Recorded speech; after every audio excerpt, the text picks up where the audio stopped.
Good evening, everybody, and welcome to this week's edition of Sexual Peekaboo. Yay. Hopefully, tonight we'll get to discuss the topic we tried last week, but we kept getting sidetracked. Yeah. Right. So we'll see what happens this week. Yeah. How are you doing this week, Danny? Here. Good, busy, and I got my not flu shot. I got my COVID shot and everything. I've been kind of tired, run down, but I'm finally feeling better and everything. I woke up early this morning, like at 4:45 this morning. Oh, wow. I was up. I set my alarm for 6, but I was up before then. So Yeah, I couldn't sleep, so I decided to get on my computer and work on my website for a little bit, and then I was gonna turn the TV on, but I never did. yeah, I had to get up early because we had our board meeting this morning. And then after that, I went and Paul and I went and met a bunch of guys for breakfast. It's a group that's been meeting for quite a few years, once a month for breakfast, and this will be their last one because the meeting software they set up these things with is getting to be too expensive to use. So now everybody will just have to talk amongst themselves on Facebook and organize something. So. Well, at least they can put a group together and try maybe do a group chat. Yeah, there was I think there was about 10 of us there. They all seem to be like pretty nice guys. Paul knew most of them, so. Well, that's good. With clothes on, right? He'd been meeting them for breakfast for years, so. With clothes on, right?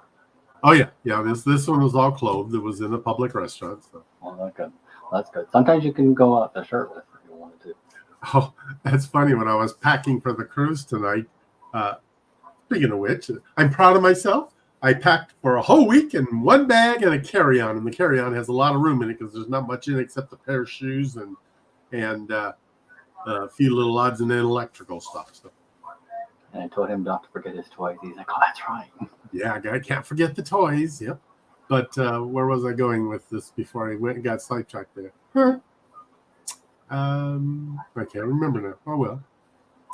Well, at least you got to meet some gentlemen. Yep, that was good. They were seen to be a bunch of nice guys, and so hopefully we'll meet up again some other times for meals and stuff. And then I went to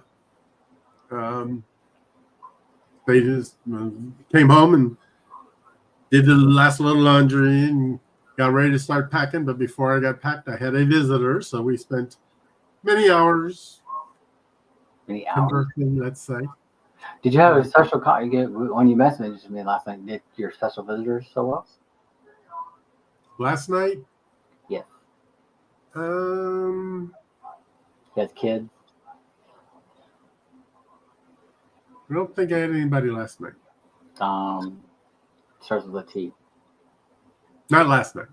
Day before. Oh, he showed up by him? Yep. Awesome. Yep. Yeah, that the day before that was a busy day. I had 3 different visitors that day. So. Busy boy. Oh yes. Got to keep that mouth not to lock jaw. You betcha. You betcha. Oh. Yeah, it's crazy. And look like you got color. Yep, I got a little bit of sun yesterday at our pool party, so. I didn't put on the sunblock on. I forgot to do that yesterday, and it's not too bad. It's just pink. It's not real bad burnt where it's sore or anything. But at least I've got color, so that's a good thing. Yep, that'll be good in time for the cruise. So I like that. John says that I need an oil can for my lockjaw. Yeah. No lockjaw for me. I keep it well lubricated. Thank you. Yeah, well, I got to make sure you don't want to be a tin can. Oh, no, not me. Oh, yes, Michael. Always got to find time to fit cruises in. But I got this one now, and then I come back from this, and then 2 weeks later, I go on back-to-back Virgin cruises. And then I get back from that, and a month later, I go on one out of New Orleans. So it'll be a busy rest of the year for me. Busy. And then plus you had friends come to see you, right? Neil. Yep. Neil. Yep. Kim and Neil were here Tuesday and Wednesday. Neil had to renew his Dutch passport, and usually he goes to Washington, D.C. for that, but he couldn't get an appointment there until the end of the month. And so he checked down here, and Miami has a consulate, and he was able to get in this week, and it only took like 10 minutes. It didn't take long at all. So they flew down here Tuesday, and we went to the consulate on Wednesday, and then we did a lot of things around town before they flew back home. So it was good to see them again. Hadn't seen them for a while, especially Neil, because I think the last time I saw Neil was on our Virgin cruise last year. And then you saw his long hair. You're like, what? Oh yeah, he had long hair. I couldn't believe that. It's like I knew Kim had said that he had been letting his hair grow out, but I thought, okay, letting it grow out a little bit. I had no idea it was going to be that long. I was just a mouth agape when I saw him at the airport. You're like, oh my. Yeah, but like I said earlier this week, you should just put baby oil and just get him to be Greek. There we go. Let me see if I can. I know there's some people here that remember him, so let me find that picture and. Oops, I gotta go to the right screen first. Find the picture. Where is it at? Okay, now I can go share it. Okay, share.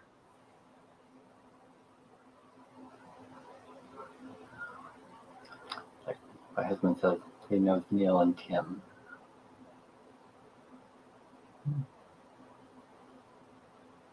She looks like she's got pink hair or purple hair. Yeah, it's kind of a pink, or it kind of matches her top that day. It does not. It blends in really well. Yeah, but I couldn't believe how long Neil's hair was. It's like, oh my gosh, and it's nice and wavy and full and stuff. So. You just take his sunglasses off and you're like, oh, Mr. Fine. He looked good, so. Well, that's a good thing. Oh, okay. So it's like, hey, Greg, glad to see you here. He's not saying long. He's going on a travel day. Well, he leaves tomorrow. He's going on a travel day. Where are you traveling to, Greg? Probably traveling, probably on a cruise, or he might be on vacation. Who knows with him? If he flies down to Miami, I'd be like, oh my. Didn't have to know. He might be on the same cruise. That'd be because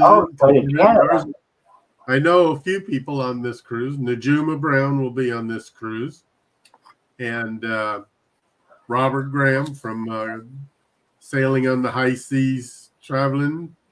He'll be on that cruise, and he's got a friend with him on the cruise, and he's got a YouTube channel too, I think, but I can't remember what his YouTube channel is. And then I've got a bunch of friends that I've traveled with before that I've met on a previous cruise. So should be. Greg's going to Canada. Sounds like fun. How long are you going to be there for, Greg? I would like to go to Canada just to stay out. It's like so expensive to visit. I would like to see it and just visit. We're a pretty big country. Yeah, it's a big country. But I'd love to see 10 days. Wow. My goodness. Can I hide in your suitcase for then you just drop me off and go see Where at in Canada are you going, Greg? I have a friend who lives in Like my client said, it's a pretty big country. So. It's like going on a cruise. Canada cruise. Do they do cruises out of Canada? Yeah, usually out of the Victoria, we'll do some that go up to Alaska. Oh, okay. But I have a feeling he's not doing a cruise, because otherwise he wouldn't have just said he was going to Canada. It's crazy. 10 days. That's like that'd be fun, Like I have a friend up there in Montreal. He's been begging me to come visit. And then Michael Ann's coming down here in a couple of weeks. Like everyone's busy. Traveling. I won't be traveling until November. That's okay. Keeps me busy for now. I think so. All right, so we better get on this subject, or we're gonna forget. Oh, Montreal, come back. Flying to Montreal, train to Quebec, and then catching a ship in Quebec. Okay. Nice. Oh, good. The Canadian and New England cruises. I've always wanted to do that. I was signed up a couple different times for one, but they got canceled. One of them got canceled because of COVID. The other got canceled due to lack of interest. So.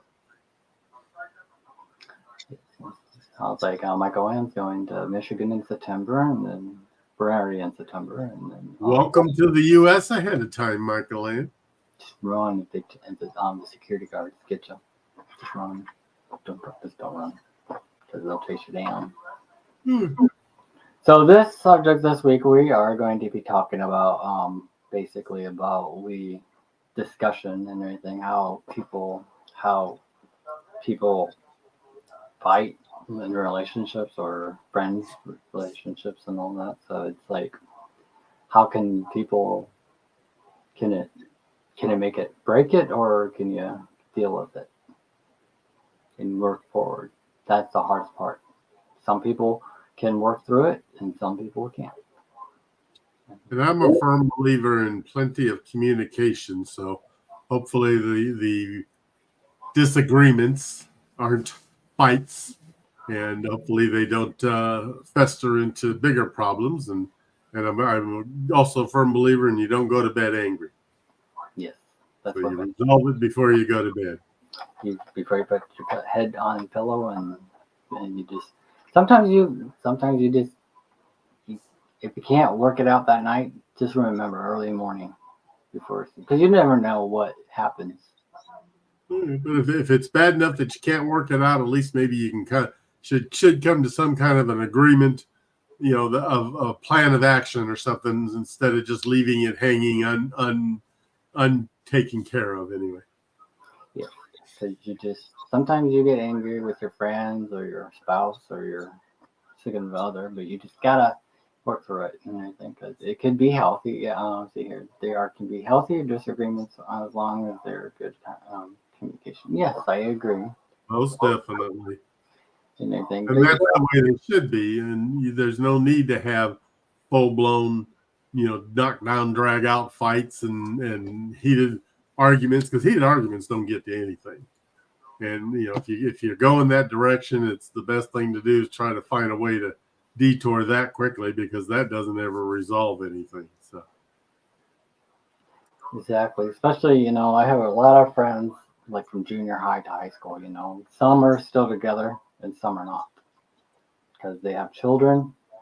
And some argue, why did you get married? I don't understand that. That's the weirdest part is, why did you have children and everything? Then you stay together for like 4 or 5 years after having kids and everything, and then it's over, and then you just can't make it through. yeah.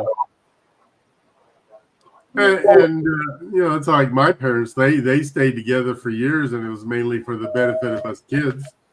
So they waited. I was 13, I think, when they finally decided to split. But they only stayed together that long for the benefit of us kids. Well, that doesn't benefit anybody, because things aren't in the primest conditions at that point.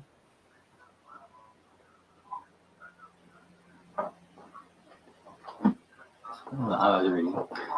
What kidding? Oh, now my kitty wants to. Yeah, you're right there, Michael. And if you just give in instead of resolve, then it doesn't really resolve anything, because it just kind of causes another bone of contention with the whole situation. So Yeah, back then, some like when my grandmother was when she married her high school, like her she made her like it's not her high school sweetheart, but she was like basically her I would say they were like a county apart and everything, but they always bicker at each other.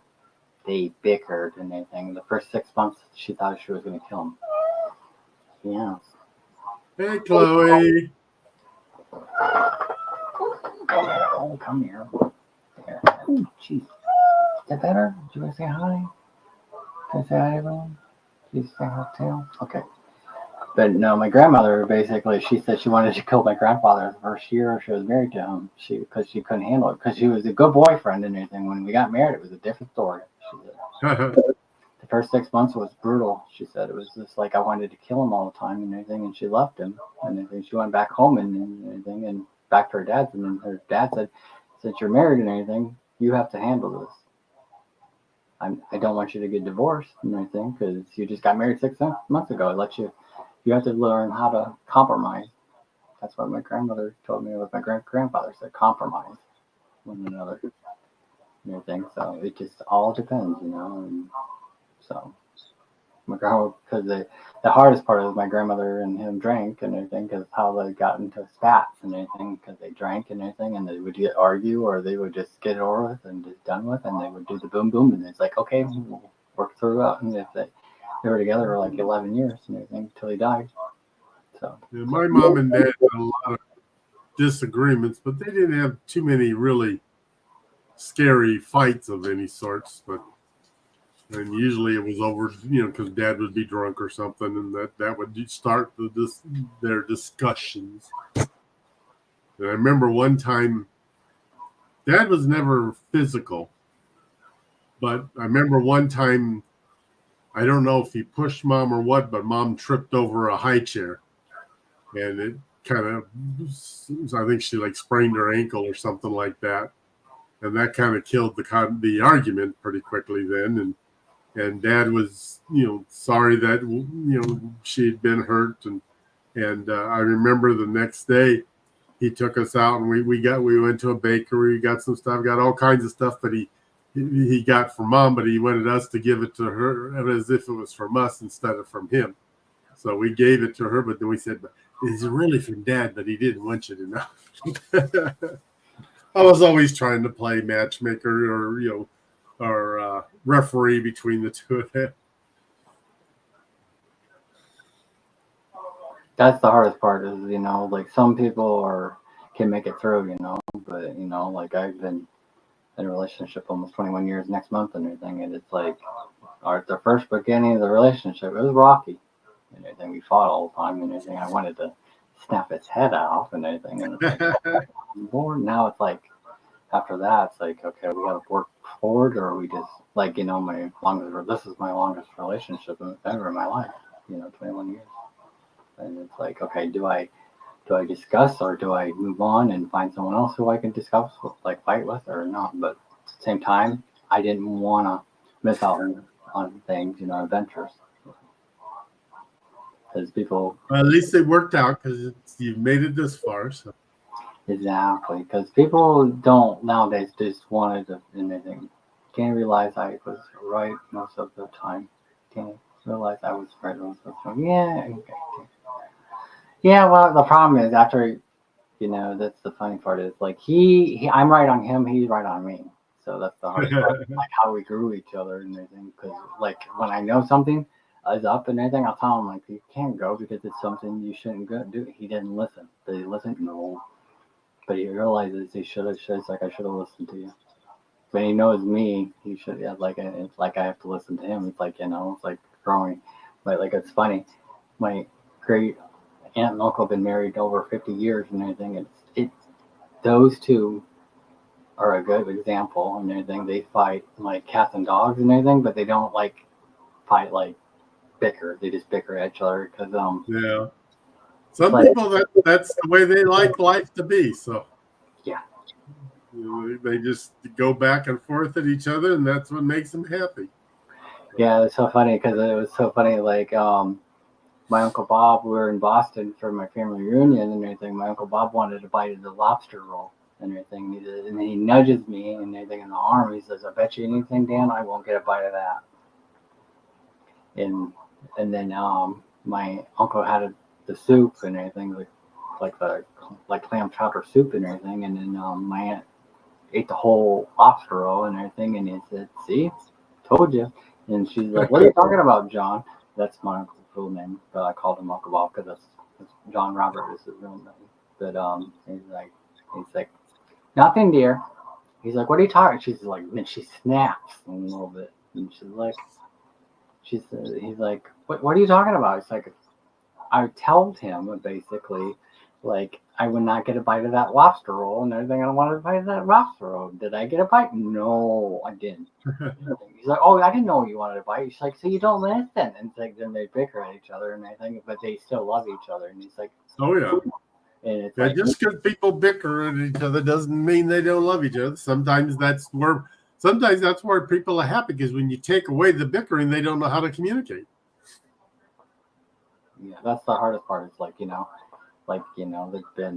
they've been sweethearts since they were young and everything. But it's like, it's so cute though when they bicker and everything. And then my uncle gives me pointers at time to time, because he doesn't talk very much and everything. But he's very shy and he doesn't like around a lot of people and everything.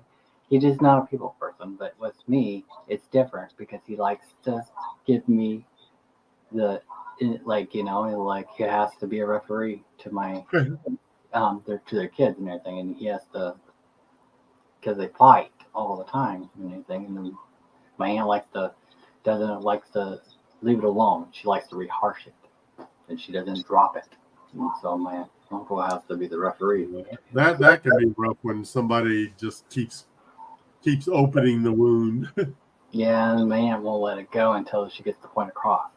That's that's where the part, like my grandmother and her, they bickered all through the years, and then I found out I had a great aunt and everything. They bickered like crazy and everything, but my aunt and I never fought but once. That's it. And everything, because of my lifestyle. And I told her, I said, don't preach me and I won't preach you. We'll be good. And everything. And then she left it alone. So it's tough to referee at times. Sometimes you get hit with a steel chair. Yeah, both in wrestling and in relationships. Yeah, but the hardest part is, when you see your parents fight and everything, and that's like harsh, like my mom, she took off every summer, and then at the end of the summer, they had a big spat, but they always fought, and it was crazy. And then my mom couldn't handle it. She always took off. She did not want conflict. She didn't want to focus on the conflict ever. She wanted to like run against it. She didn't want to head on with it. Here's an interesting question for you. I often get asked by people who we chat and they're talking about, relationship type issues. Some people you chat with, you're just going to play, and other people, they're all looking for that special someone. So they always ask a ton of questions, but I get this asked a lot. When you're having a disagreement, are you willing to admit when you're wrong, or do you fight to the death to prove your point? I try to prove the point, but I can't win. That's the problem. But I cannot. I am the opposite. If I'm at fault, I'll be more than happy to admit it, and then work from there, because it's a lot easier to me. Because if I'm wrong and I still try to argue the point, then you end up in a vicious circle, because it's almost like catching yourself in a lie, because if you're not straight up about who's at fault, especially, I shouldn't say straight up over whose fault. If I'm the one who's at fault, it's a lot easier to admit it and to explain it and try to apologize and rationalize or whatever, than it is to try to just turn it around and say it's the other person's fault and go from there. Yeah, that's the hardest part. Is some people can say they admit they're wrong, and some people don't. Like, they like to hide it. They sweep it under the rug. And then they move on. That's the hardest part. Is people can't sweep everything under the rug. It keeps piling up. Yeah, and that's not healthy. Yes, and that's why to me it's easier to admit I'm wrong. Swallow my pride and all that stuff, and then proceed from there. Because as soon as you try to cover, especially when you're wrong and you try to cover it up and blame the other person or whatever, is that just makes things continue to grow and fester, and it doesn't resolve anything. Yeah. So, like, I tell people, you don't sweep everything under the rug. You have to work on it. Oh, yes. Right away. If you don't, there's nothing to. It's like you can't. I like all my friends are like sweep under the things on the rug, because I'm ordained minister and everything, and they love to sweep under the rug. And I tell them all the time, don't sweep everything under the rug. Work through it. If you can't work through it, then try to agree on something. If you can't, well, there's nothing there. But that's the hardest part. Some of my friends are like they're married, like most of my clients were married for like 7 years and everything. And I said, I guess that was a lot of sweeping you couldn't even deal with. And then people were like, what do you mean by that? What's the matter? Okay, goodbye. See you later. Do you get emotional when you have arguments or disagreements or whatever? At first, in my first beginning of the relationship, when we first got together for the first 5 years, I was very emotional. I cried and anything because I never had to deal with it, because it was hard, because I got very emotional. I was very emotional because I hid. I did not, I swept it. And anything. That was the hardest part is, I did not have feelings, my family never talked about feelings ever. We never fought. I can see that with what I know of your family. So. But my grandmother, she head on with my mother. That was the hardest part. They fought so much and everything, and she treated her grandkids very equal. Like me and my older brother, she would treat us equal and make sure we understand what is wrong and right. But my grandfather and her fought all the time and everything. He got mad at her a couple times and everything, and I've seen it and everything, and I had to cuff him at sometimes and everything. I said, be nice to Nana and everything. He's like, well, she's pissing me off and everything. And I'm like, yeah, but you guys got to get along. But in the meantime, but he did apologize. The nice part is my grandfather did apologize at night to her before bed and everything. So this is weird. What? The message I posted on Facebook about my packing, Mm-hmm. I just got a response from Robert. Robert? Yeah, Robert Norris. He just said enjoy it, but it's like I wonder who's using his account. That's weird. Oh, the one who died? Yeah. Oh wow. Yeah, exactly. It's like okay. That's kind of weird. Enjoy it. He's speaking from beyond. Yeah, he's probably telling you to enjoy the cruise. Huh. Kind of. That's interesting. That is interesting. Have to see what develops out of that. Yeah, I know. You have to see what's going on there. You just never know. I had one friend request me today that I think was one of those, fake duplicates because they already were friends. So I'm anxious to see where that goes because they responded and said, how are things going? And I said, fine. And that was all I said, but they haven't responded to anything yet. So I was like, well, okay, let's see. We'll see what happens. But sometimes you can tell by the way a person messages you whether it's really them or not. Yeah. But so far on this one, there's not enough.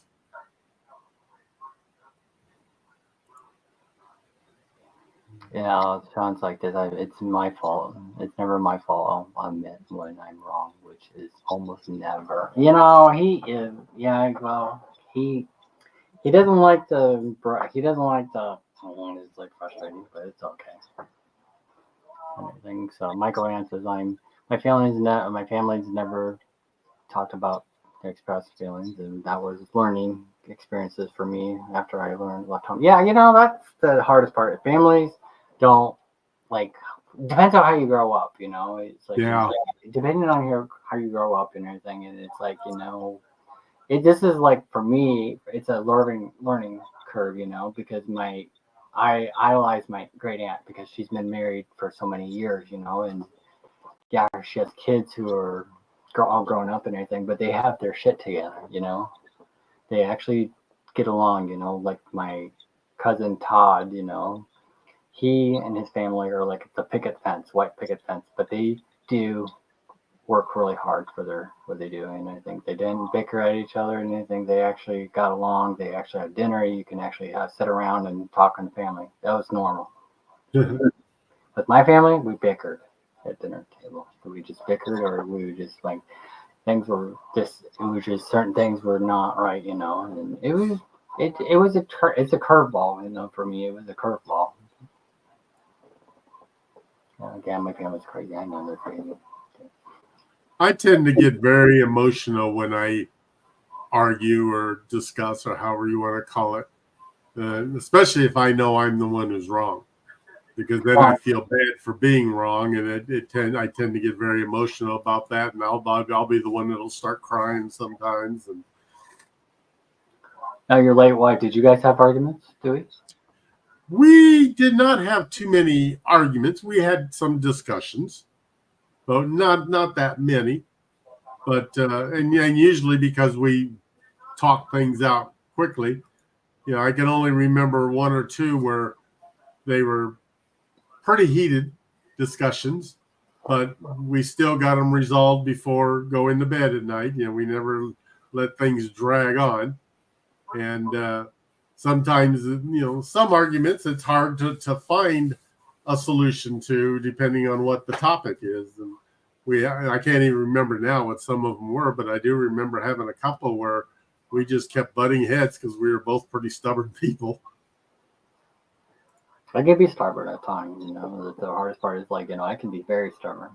Oh, yeah. And it's I try to get my point across and anything with him and anything. Sometimes he likes to interrupt and everything. I'm trying to talk and it's tell him out. And but he does and then it's we butt heads, but at the same time we've worked to try to not fight like we used to. I didn't want, we didn't hit each other or anything like that, but we just raised voices and anything. When I raise my voice, and anything. Yeah.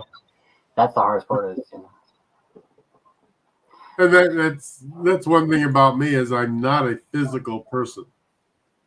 I've never hit anybody out of anger on purpose, except for my brother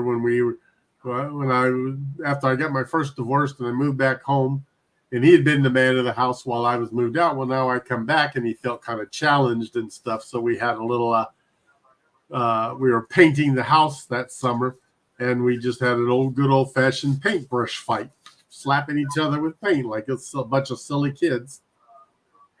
But that's it. I've never struck a person out of anger. When I was picked on, I would never fight back, because I was always the kind of person that felt like if they hit me, it hurts. If I hit them back, I'm not going to hurt them near as much. If they're going to hit me again, it's going to hurt again. So I never struck back. And the only time I've ever hit anybody were strictly accidentals. So.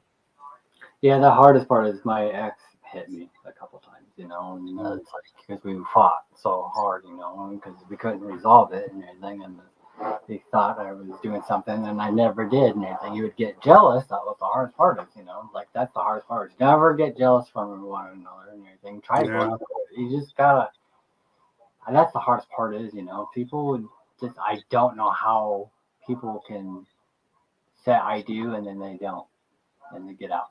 That's the hardest part is, I'm still figuring these out, why people don't invest in communication nowadays, because there's a lot of divorce rates is high. Oh, yeah. It's the hardest part is it's like a bad time, but at the same time, it's you work through, like my aunt said, but the first 10 years was really hard for her. Well, and it's funny because,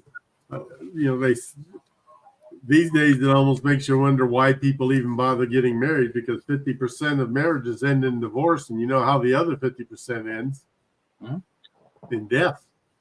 Yeah. So it's kind of, when you say it that way, it almost sounds like a no-win situation. Yeah, that's hard. Like I tell people, everyone asks me why in my hobby are not married, because it's just a piece of paper, and I think things can change easily and everything. But you know what? But at the same time, it's like I tell people, money's greed. There's greed. Yeah.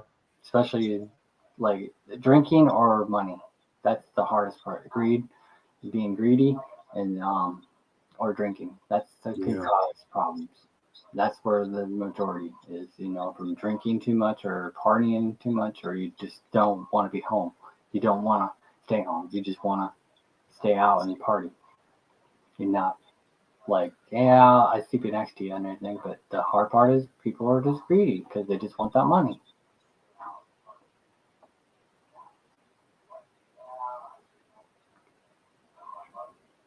Yeah, it's hard to tell what will happen when, like every time you get divorced, like, oh, I'm never going to do that again. But you never know. You can tell. Some people, they're happy you're married and they get remarried quickly. Other people, they take a long time. And I'm one of those that takes a long time. It's not because I'm against it. I get gun shy. I've been married, 3 times. So, that's why it took so long to marry my last wife, because the first 2 were such failures. I didn't want to mess it up. So, of course, this time I waited long enough and made sure, and it worked. But, same way now, if I find Mr. Right, it won't be a quick thing. It's going to have to go a long ways on for me to feel that it's going to be the right thing. So. Yeah, that's the hardest part. It's like, 21 years, everyone's like, oh, why don't you just get married? And I'm like, yeah, no, marriage is marriage and everything, but that's a different thing, Marriage can be different from being boyfriend and girlfriend, because you have your own insurance, you have your own ability to do things, but at the same time, there's good things and there's bad things about it. Well, and then I'm getting to that point at my age. It's almost difficult to get married because it has a lot of repercussions financially, because, if you're both on Social Security, then it makes a difference when you get married, and things get cut short, or there's so many different aspects that at my age, getting married can be detrimental. So you have to kind of be careful and think things out in that regards. Like I tell people, I said, if I got really, really sick and I had cancer again and everything, and I had 6 months to live, I would basically get married and everything, and just then know that we had that. Well, that's no, it's not stupid and anything, because it's one of your dying wishes, like you get married and anything, and because I've had so many relationships in my life past, and everything, and I'm Sean's first relationship, and it's like, okay, he said I'll never get into a relationship ever again, and everything, because it's a lot of work. He said, that it is. And he said he would like to stay single because he'd like to be a bachelor. He likes his way, and I like my way, and everything. But at the same time, we grew and everything. And never even. And that's where taking time to build the relationship comes in handy, because then you find where each other's niche is in that relationship, instead of just forcing something to happen because of it. Because you just that's the hardest part. Is there's like a yin and a yang. You could be the good and you could be the bad. For me, I'm the bad boy. I could be the bad boy, and Sean could be the good. He's like the yin yang. It's like we're the yin yang and everything. I could be the good. I could be bad at times, but most of the time, it's like I make bad decisions and everything. But I have to work. Can't fuck with my head.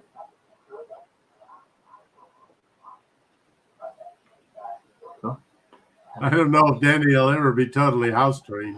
Oh my goodness, whatever.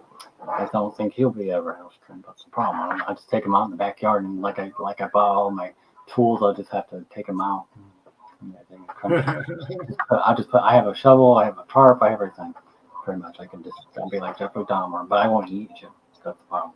I couldn't eat body parts. That's the hardest part. No.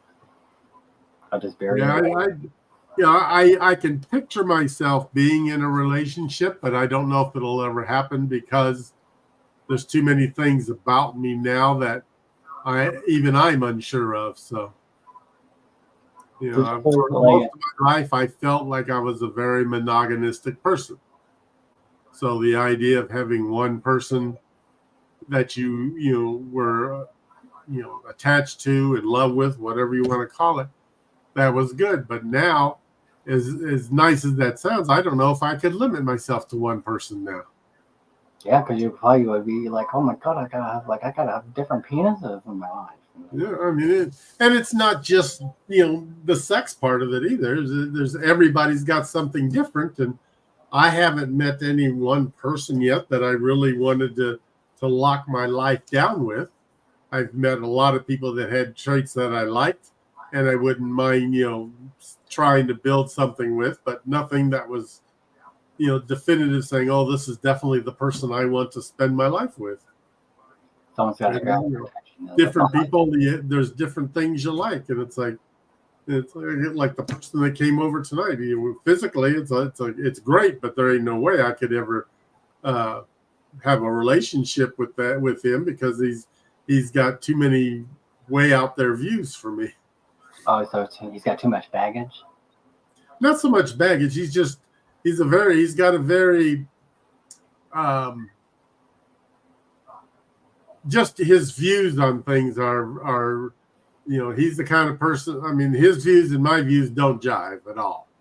So when it comes to stuff like, he's the kind of person that, like, okay, for example, one of the discussions we were having tonight, he's talking about he's very much a right for life. He feels like anybody should be able to have the freedom to kill their baby if they wanted to, and that should go on all the way through to old age. If anybody should be able to kill anybody they wanted to, and stuff like that. And it's like, whoa, here, that's a little extremist. But he's a very extremist person when it comes to his views. And it's like, there's too many aspects of him that he's fun to play with, but that's it. I could never have a relationship with somebody like that. So basically, too many opinions, huh? Too many opinions. Too many bizarre opinions, yeah. That's the hardest part. When you see things, like when you first get to know him, you're like, oh yeah, I can see something. And then when you get to know him more, you're like, oh no. Yeah. Too complicated. Yeah, I agree, Michael. I'm too complicated. Yeah, too complicated. Sometimes it can be too complicated. That's when you actually can you get through the complication. No, sometimes you can't. That's the hardest part, is people butt heads. It's like, okay, you don't see my view, I don't see your view. That's like, but sometimes, it could work. Like me. I did one time I wanted kids and anything, and now I don't, because it's like I had a child and everything, and my husband was he was fine with me, because that was part of my past and everything. Did I want kids with him? Yeah, I did, but time, and when you grow, as you grow, I think you're like, nope, no more kids, no kids. I'm okay with a fur cat, or a fur dog, or whatever it is, and anything. You just. And that's something I run across too, since a lot of my playmates are much younger than me. They're, a lot of them, when they talk relationships, they are interested in having kids and all that kind of stuff. Well, I'm sorry, at my age, that's the last thing I want. When I was young, I wanted kids too, but now it's like, it's all about me. And I don't want to. You want to travel and everything, and that's like the hard part. Like when anything. Screaming babies. Kids are too loud. And screaming babies. Yes, I don't care. If I were to get in a relationship with somebody and they wanted kids, we'd have to adopt somebody that was past the toilet trained stage and able to do for themselves and all that kind of stuff, because there's no way I would want to go for any of that. There you go. Fur babies, that's fine. Yeah, it's like fur babies. You could do whatever you can. You could travel. You could drop it off and everything, and pick it back up and everything. That's a good thing. And everything. But with kids, it's a different story. The second part, you can't. If your fur babies, you can't claim on taxes. That's the hardest part. You can't claim them on taxes. That's the only thing. But kids, you can claim on taxes. That's the only thing I would. Like I tell people, I always joke around. It's like, well, I just want a kid and everything. I just claim the taxes and run and just go on more cruises. Yeah, unfortunately, too many people do just that too. They have the kids just for the money. Exactly. Some people, like, that's the hardest part is, when you sacrifice. Like with me, my grandmother was a parent again at me. She was a parent all her life, like with my mom, and she's like only a child, but she wanted to change things around when she became a grandmother, and she wanted things changed around, and she did, and she made mistakes with her daughter, and she wanted to correct them with her grandchildren. And I asked my grandmother, like before she died, this was years ago, I asked her, I said, what changed you to be a grandmother? Because she's like, because I can spoil and I can enjoy being there when they need me. and support and everything. And that's why she supported me. That was my grandmother. She was very supportive of me, of my lifestyle, no matter what it was and anything. She didn't care, Yeah. And that was the nice part, She gave me structure. And grandparents actually give you structure. Parents sometimes can give you that structure, but most of the time, grandparents have to give you that structure. And she gave me that structure because I would have been till this day, I would probably, if I didn't get that structure, I'd probably be like my mother, just being a hoe. Unfortunately, I got all my structure from my parents because neither of my grandparents were the kind. I mean, like these days, so many kids are, spend so much time with their grandparents, stuff like we weren't that kind of thing. The only time we saw our grandparents was when it was the whole family together. We never spent time with them, just the kids, or us and the grandparents.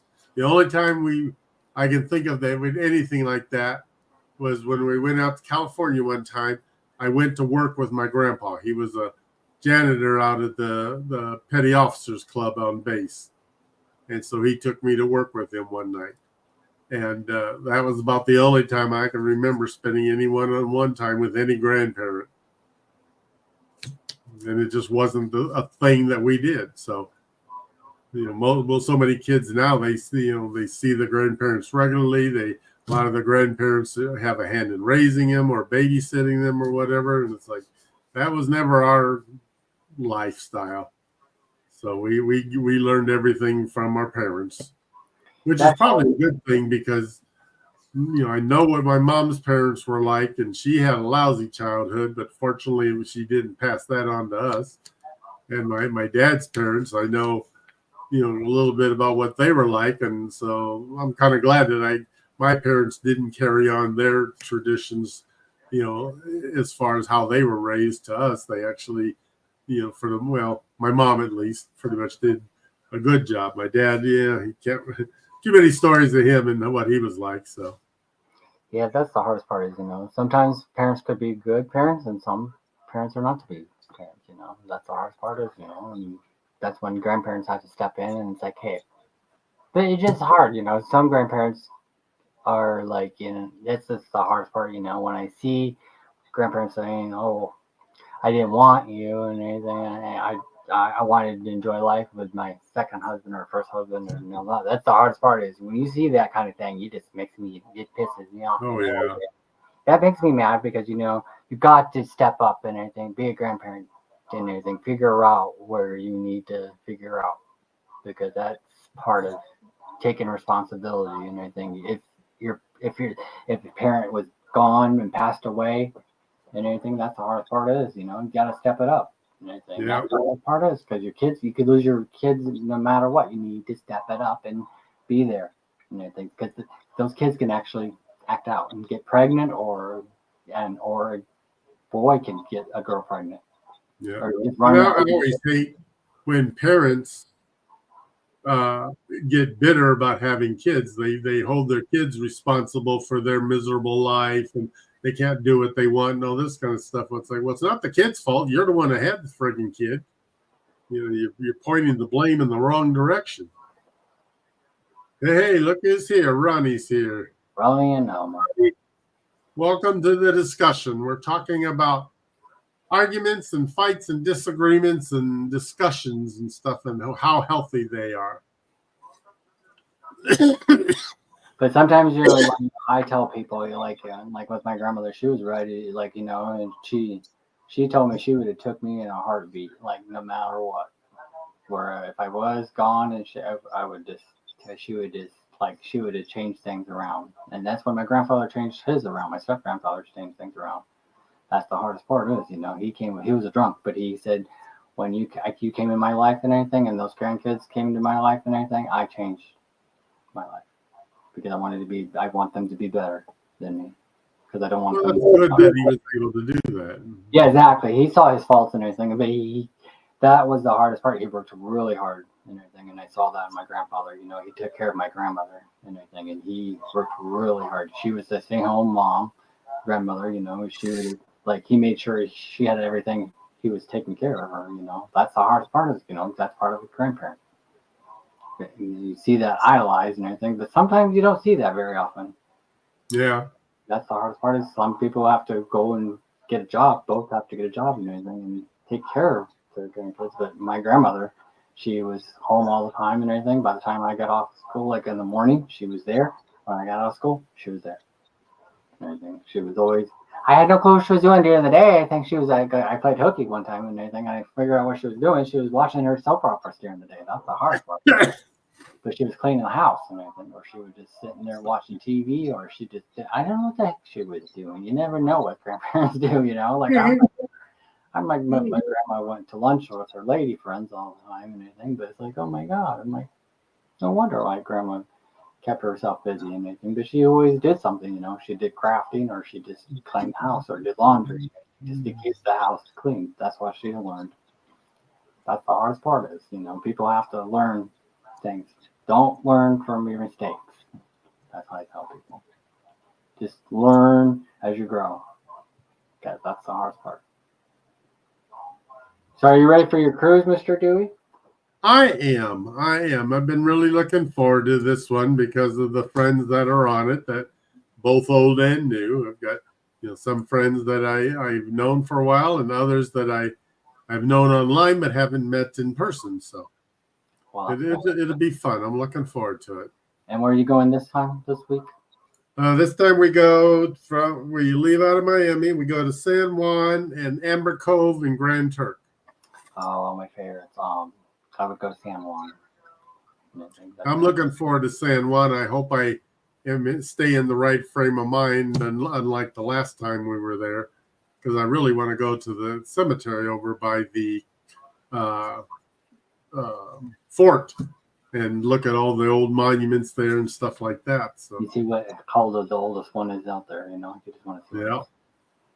Maybe you'll see all this plot set there, and you never know. So that it should be fun. And of course, Amber Cove will probably just spend time around the pool. I don't plan on doing anything there because I don't trust Dominican Republic. And then Grand Turk, I'm doing a open shuttle type tour of the island.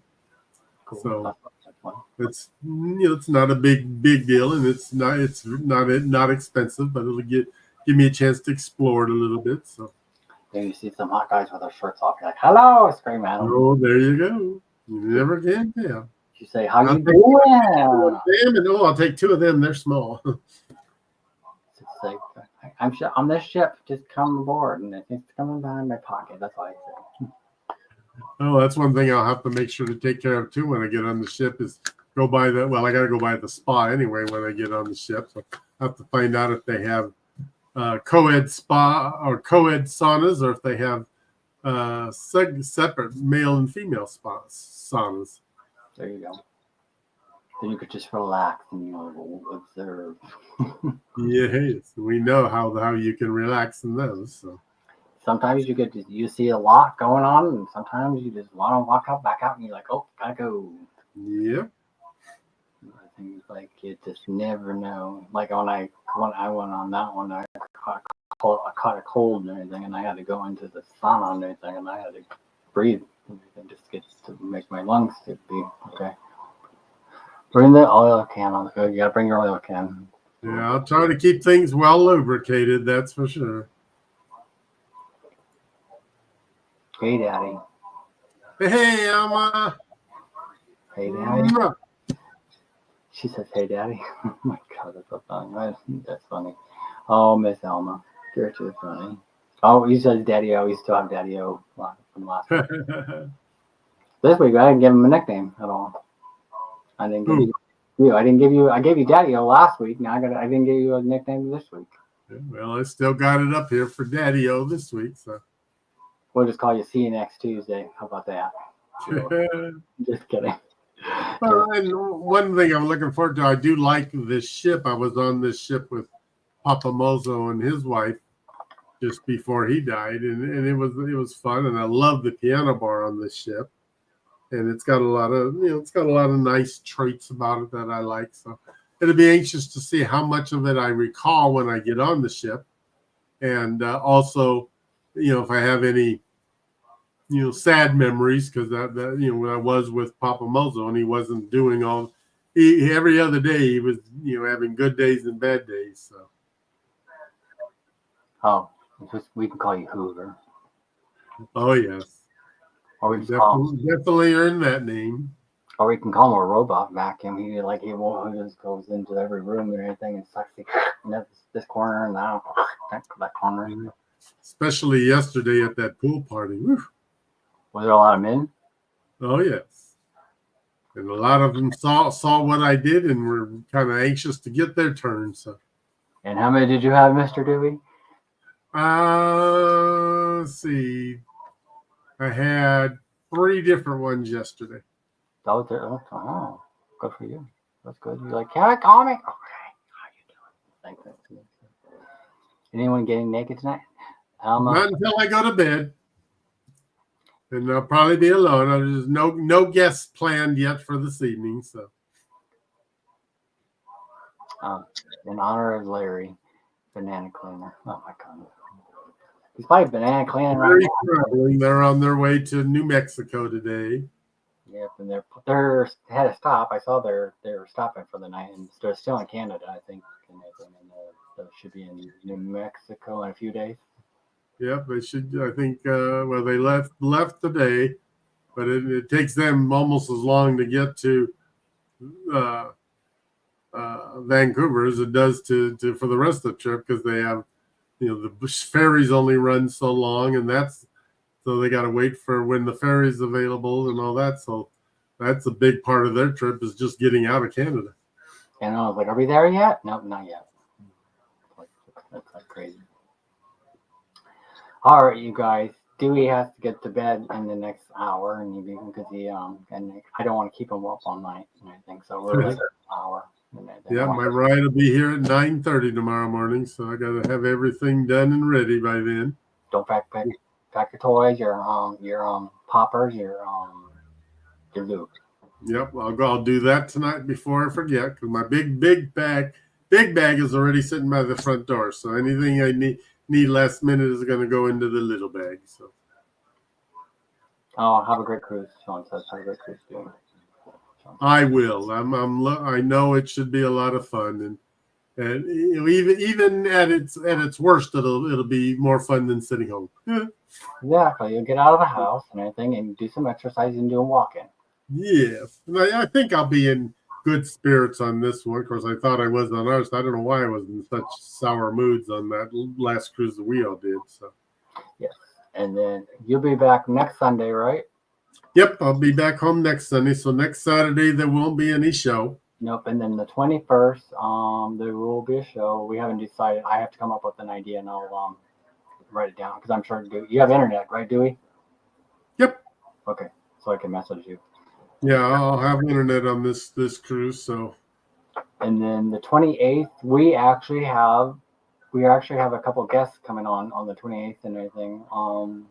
I can't give a hint on that one. Just stay tuned on this one because it's actually stay tuned because it's something serious, but sometimes it's something we're discussing and it's a really good subject. So I'm gonna try to.